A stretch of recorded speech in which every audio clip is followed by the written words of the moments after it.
UP सरकार पहली बार पूरे प्रदेश में करने जा रही आयोजन। दिवाली से जुड़ी शॉपिंग भी कर सकेंगे। 8 तरह की योजनाओं का मिलेगा लाभ।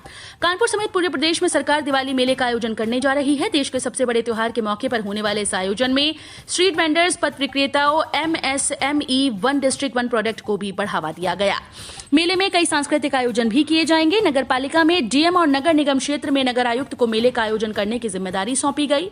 मेले का आयोजन 28 अक्टूबर से किया जाएगा। 1 हफ्ते तक इसका आयोजन होगा। शासन से मिले निर्देशों के मुताबिक मेले में सेल्फी प्वाइंट भी बनाया जाएगा। यहां लोग टॉप लीडर्स के साथ सेल्फी लेंगे। मेले का ये खास आकर्षण होगा। मेले में एमएसएमई के प्रोडक्ट समेत खादी के कपड़े भी विशेष रूप से मिलेंगे। वन डिस्ट्रिक्ट वन प्रोडक्ट के तहत इन्हें बढ़ावा दिया जाएगा। मेले में सरकार अपनी योजनाओं को लाभ भी लोगों को देना चाहती है। योजनाओं की जानकारी के लिए डेस्क भी बनाई जाएगी। पीएम स्वनिधि योजना का रजिस्ट्रेशन भी यहां होगा ताकि इसका लाभ लोग उठा सके। इसके अलावा पटरी विक्रेताओं के लिए अन्य 8 तरह की योजनाओं के फॉर्म भी रखे जाएंगे। यहां ऑनलाइन फॉर्म भरने वाले कर्मचारियों की भी तैनाती होगी। यूपी में स्टाफ नर्स के 2445 पदों पर निकली भर्ती। कैंडिडेट्स के लिए 9 नवंबर 2021 से आवेदन की आखिरी तारीख। National health mission Uttar Pradesh की तरफ से नर्सिंग में करियर बनाने वाले युवाओं के लिए एनएचएम ने स्टाफ नर्स के 2445 पदों पर भर्ती निकाली। इस भर्ती का नोटिफिकेशन जारी कर दिया गया है और ऑनलाइन आवेदन की प्रोसेस 20 अक्टूबर 2021 से शुरू हो जाएगी। नर्सिंग में डिग्री या डिप्लोमा हासिल कर चुके उम्मीदवार इन पदों पर आवेदन करने के योग्य होंगे। आज जारी होगा आईआईटी जी एडवांस 2021 का result. Joint entrance examination advance 2021 का रिजल्ट 15 अक्टूबर 2021 को जारी किया जाएगा। जो उम्मीदवार परीक्षा में शामिल हुए थे वे अपना रिजल्ट ऑफिशियल वेबसाइट gadv.ac.in पर ऑनलाइन देख सकेंगे। Indian institute of technology Kharagpur ने 3 अक्टूबर 2021 को जी एडवांस 2021 एग्जाम आयोजित की थी। पूर्वांचल की सूरत बदल देगी। एनईआर की 240 किलोमीटर लंबी ये नई रेल लाइन 16 बड़े स्टेशन भी बनेंगे। खलीलाबाद से बहराइच 240 किलोमीटर लंबी नई रेल लाइन के लिए भूमि का अधिग्रहण शुरू हो गया। पूर्वोत्तर रेलवे निर्माण संगठन के पत्र के बाद सिद्धार्थनगर जिला प्रशासन ने भूमि अधिग्रहण के लिए अधिसूचना जारी कर दी। प्रथम चरण में खेसरहा, बांसी, डुमरियागंज, उतरौला में भूमि का अधिग्रहण होगा। भूमि अधिग्रहण की प्रक्रिया शुरू होने के बाद डुमरियागंज के सांसद जगदम्बिका पाल ने रेल मंत्री के प्रति आभार जताया है। सभी कृषि यंत्रों पर 50% की छूट। ऑनलाइन आवेदन शुरू, जल्द करें अप्लाई। उत्तर प्रदेश कृषि यंत्र सब्सिडी योजना 2021 टोकन जनरेट ऑनलाइन आवेदन करें। यदि आप कृषि क्षेत्र में अधिक उपज प्राप्त करना चाहते हैं तो खेती में नवीनतम तकनीक का उपयोग करने के लिए यूपी कृषि यंत्र सब्सिडी आवश्यक है। साथ ही केंद्र और राज्य सरकार ने कृषि क्षेत्र पर विशेष ध्यान दिया। इस प्रगति में यूपी कृषि उपकरण सब्सिडी सबसे अच्छी योजना है और ये उत्तर प्रदेश सरकार के कृषि विभाग के द्वारा शुरू की गई है। कितने गांव में हो गया पंचायत सहायकों की भर्ती का काम पूरा, कहां हो रही देरी? यूपी के 58,189 ग्राम पंचायतों में होने वाली ग्राम पंचायत सहायक भर्ती में अब तक 43,000 से अधिक ग्राम पंचायतों में चयन की कार्यवाही पूरी हो गई। बाकी में चयन का काम चल रहा है। महाराजगंज जनपद के 713 ग्राम पंचायतों में कंप्यूटर ऑपरेटर, अकाउंटेंट कम डेटा कंप्यूटर ऑपरेटर्स का चयन हो जाने के बाद भी उन्हें नियुक्ति पत्र नहीं मिल पाया। नौकरी की तलाश कर रहे युवाओं के लिए सुनहरा मौका। 1664 स्लॉट पर भर्ती करेगा रेलवे। रोजगार की तलाश कर रहे युवाओं के लिए अच्छी खबर है। प्रधानमंत्री की महत्वाकांक्षी योजना स्किल इंडिया डेवलपमेंट प्रोग्राम के तहत उत्तर मध्य रेलवे की ओर से प्रयागराज, झांसी और आगरा मंडलों में अप्रेंटिस के लिए करीब 1664 स्लॉट के लिए आवेदन मांगे गए। रेलवे रिक्रूटमेंट सेल ने 2021-22 के लिए अगले चक्र के लिए अधिसूचना जारी की है। गतिशक्ति अभियान देश को एक नए युग की ओर ले जाएगा। मुख्यमंत्री योगी आदित्यनाथ ने कहा कि गति शक्ति का यह अभियान नेशनल इंफ्रास्ट्रक्चर मास्टर प्लान का शुभारंभ हम सबको प्रोत्साहित करने वाला है और देश को एक नए युग की ओर ले जाने वाला है। उत्तर प्रदेश ने 4.5 वर्ष में ईज ऑफ डूइंग बिजनेस में एक बड़ा लक्ष्य प्राप्त किया है। दिवाली से पहले शिक्षकों के खाते में आ जाएगी सैलरी, जल्द ही मिलेगा एरियर। यूनाइटेड टीचर्स एसोसिएशन ने बेसिक शिक्षा अधिकारी सतीश कुमार से शिक्षकों की समस्याओं के निस्तारण के लिए बातचीत की, ज्ञापन भी सौंपा। यूनाइटेड टीचर्स एसोसिएशन की मांग पर जिला बेसिक शिक्षा अधिकारी ने बताया कि 69,000 भर्ती शिक्षकों के एरियर के लिए आश्वस्त किया।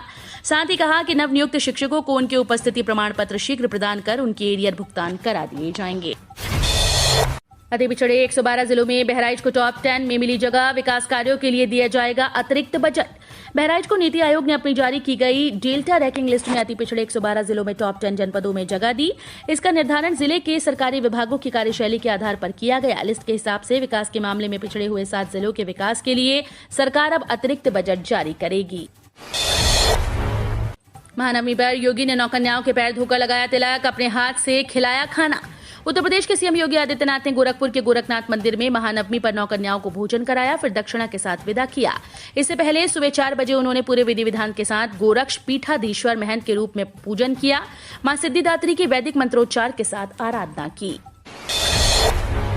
शराब की दुकानें, होटल्स के बार आज रहेंगे बंद। दशहरे पर लागू रहेंगी ये पाबंदियां। दशहरा पर्व पर शराब की दुकानें बंद रहेंगी। इसे लेकर जिला आबकारी अधिकारी वीपी सिंह ने आदेश जारी कर दिया। उन्होंने बताया कि आज 15 अक्टूबर को दुकानें बंद रखने का निर्णय जिलाधिकारी के निर्देश के क्रम में लिया गया। उन्होंने बताया कि आबकारी अधिनियम की धारा 59 में प्रदत्त अधिकारों का प्रयोग करते हुए दशहरा व मूर्ति विसर्जन के अवसर पर शांति व्यवस्था को देखते हुए जनपद के समस्त आबकारी की थोक और फुटकर दुकानों के साथ ही देसी शराब, विदेशी मदिरा की दुकानें बंद रहेंगी। मोदी शाह के पुतले 15 नहीं अब 16 अक्टूबर को जलाएंगे। लखीमपुर खीरी कांड के विरोध में संयुक्त किसान मोर्चा ने पीएम मोदी और अमित शाह समेत अन्य नेताओं के पुतले जलाने के लिए दिन में बदलाव किया है। अब 15 की जगह 16 अक्टूबर को ये जलाए जाएंगे। दरअसल कुछ जगहों से धार्मिक आस्थाओं को ठेस पहुंचने से जुड़े बयान आ रहे थे। इसके बाद एसकेएम ने ये फैसला लिया है।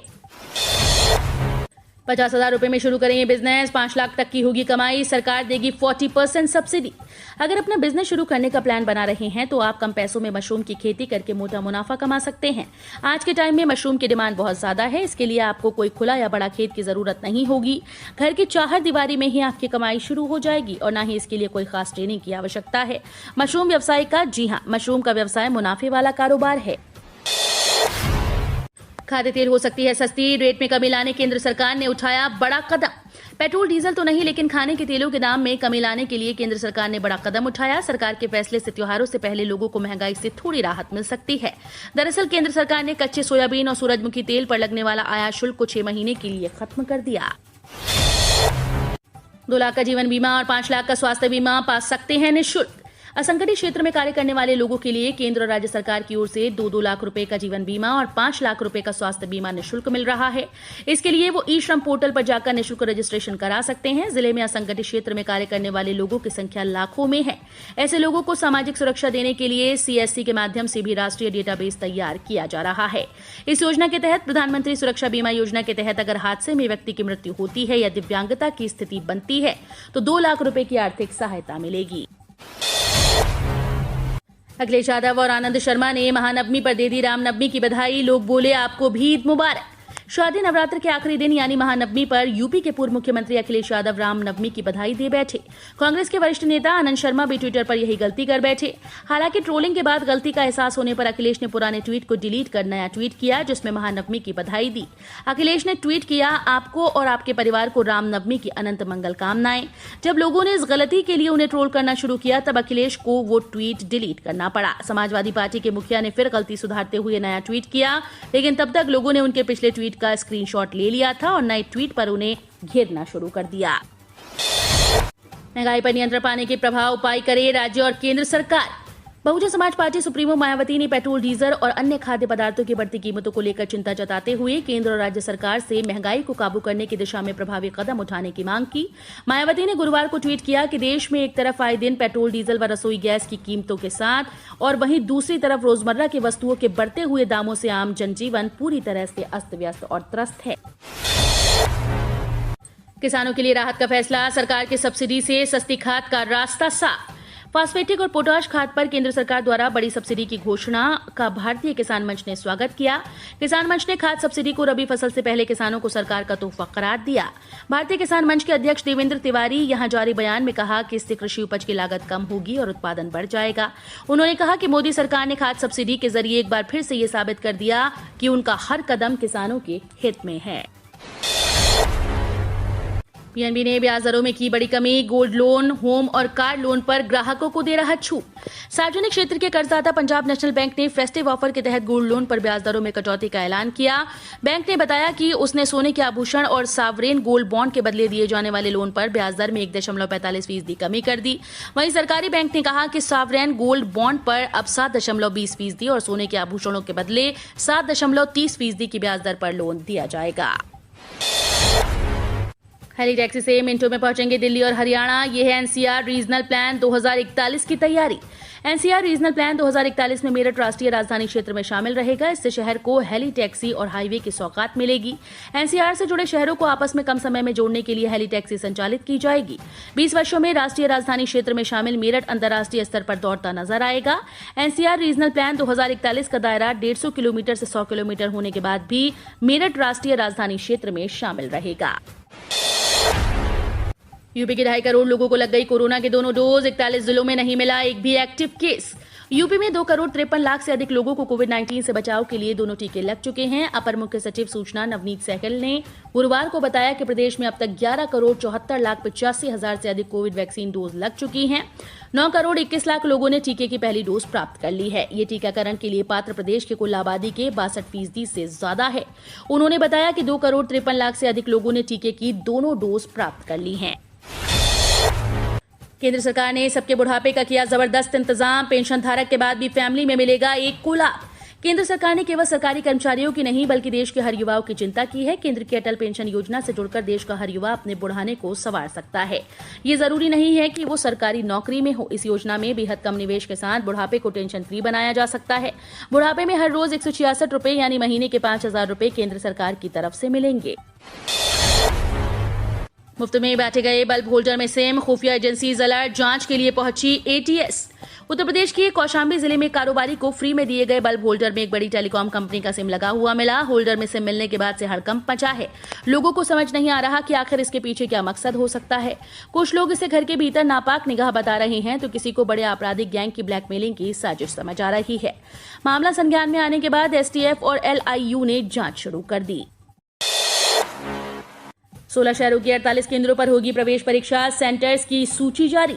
इलाहाबाद विश्वविद्यालय और संबद्ध कॉलेजेस में नए शैक्षिक सत्र में दाखिले के लिए 18 से 30 अक्टूबर के मध्य प्रवेश परीक्षाएं प्रस्तावित हैं। गुरुवार को प्रवेश प्रकोष्ठ के चेयरमैन प्रोफेसर आशीष सक्सेना की ओर से परीक्षा केंद्रों की सूची जारी कर दी गई। दाखिले के लिए प्रवेश परीक्षा 16 शहरों के 48 केंद्रों पर कराई जाएगी। प्रयागराज में सबसे ज्यादा 14 सेंटर बनाए गए हैं।